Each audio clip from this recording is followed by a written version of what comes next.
بسم اللہ الرحمن الرحیم۔ یہ سوال ہے کسی عورت کا غیر محرم کے ساتھ عمرے پہ جانا۔ دیکھیں، حج ہو یا عمرہ ہو، عورت جوان ہو یا بوڑھی ہو، 48 میل سے زیادہ سفر کے لیے کسی بھی عورت کے لیے جائز نہیں ہے کہ وہ غیر محرم کے ساتھ جائے، چاہے عورتیں ساتھ ہوں یا نہ ہوں۔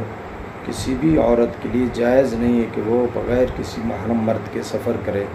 حج کا سفر کی جو شرائط اس میں سے یہ بھی ہے کہ اس کے ساتھ محرم ساتھ جانے والا ہو، جیسے پیسے، مال، گھر کا خرچہ، سفر کا خرچہ، زیادہ سفر ہونا ضروری ہے، اسی طرح ساتھ محرم کا ہونا بھی ضروری ہے۔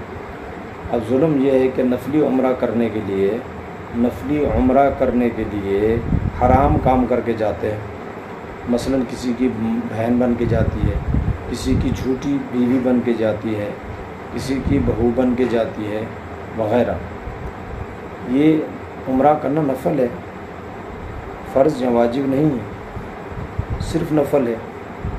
اور کسی غیر کے ساتھ جانا تو یہ کیا ہے؟ یہ تو حرام ہے۔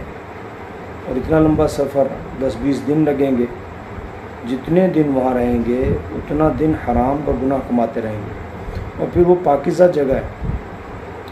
پاکیزہ جگہ ہے، بہت بڑی جگہ ہے، وہاں جا کر یہ دھوکے والا کام کرنا، دھوکے سے جانا، جھوٹ بول کے جانا، کتنے سارے گناہ شامل ہو جاتے ہیں ایک نفل کو ادا کرنے کے لیے۔ لہٰذا اس طرح کا عمرہ نہ کرنے سے بہتر ہے گھر میں رہیں، نوافل پڑھیں۔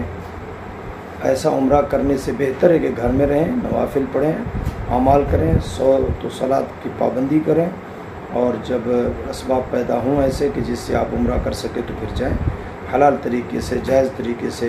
اس طرح کسی کی بہن بیٹی بن کر یا بہو بن کر عمرے کے لیے جانا یہ جائز نہیں ہے۔ جب تک عمرے میں رہیں گے، وہاں رہیں گے، یہ گناہ کماتے رہیں گے۔ واللہ اعلم۔